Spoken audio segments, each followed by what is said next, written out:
Hello, this is Ron Paul with your weekly update for October 19th. With a faltering economy, multiple wars, and the approaching demise of the dollar's reserve status, there are more than enough problems to keep politicians in Washington working day and night. In between handing out cash for clunkers and nationalizing health care, the administration is busy sending more troops overseas, escalating existing wars, and seeking out excuses for starting new wars. Congress is working on urgent legislation to address crises like health care reform and climate change. The reforms are so very urgent that legislation must pass swiftly with no time to read the bills, even though the new laws wouldn't take effect for several years. Meanwhile, the Federal Reserve is busy dealing with our dollar crisis by printing up more dollars. Yes, there certainly is a lot for Washington to do these days. Most, if not all, of what Washington is doing, however, is more of what created the problems in the first place. Capitol Hill is filled with politicians running around putting out fires, but with gasoline. The truth is that all of these fires keep so many powerful people employed and wealthy that it is not truly in many decision-makers' interest to be very effective problem solvers. If Washington ran out of problems, think how many lobbyists would be out of a job and how many special interest groups would just disband. Sadly, whatever is bad for the greater economy is good for the economy and job market in D.C. Of course, no form of government, not even one that respected its constitutional restraints, would magically create a problem-free society. The question is, how should a society deal with its problems? The form of government that our founders envisioned, in which the federal government was strictly constrained by the Constitution, allows private citizens and communities to solve their own problems.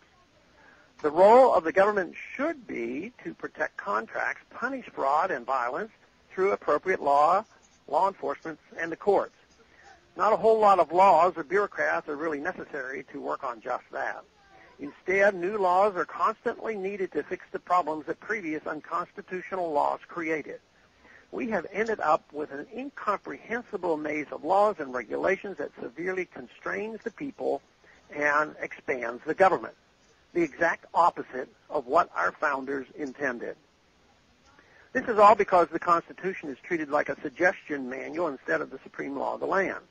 Under the Constitution, politicians' hands are supposed to be tied in most of the areas they involve themselves in today.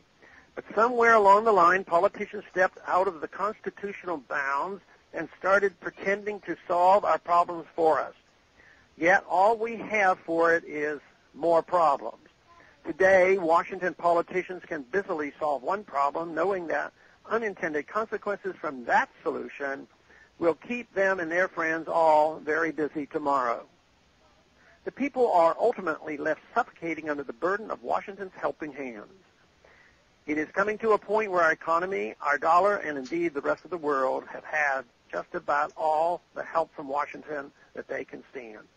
The United States is headed the way of Rome and the Soviet Union for the same reasons unless we reverse the trend.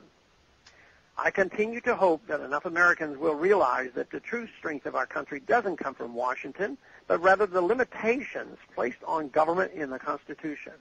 We must resolve to reverse the destructive course that we are on and then never again let big government problem solving take over our lives and our country.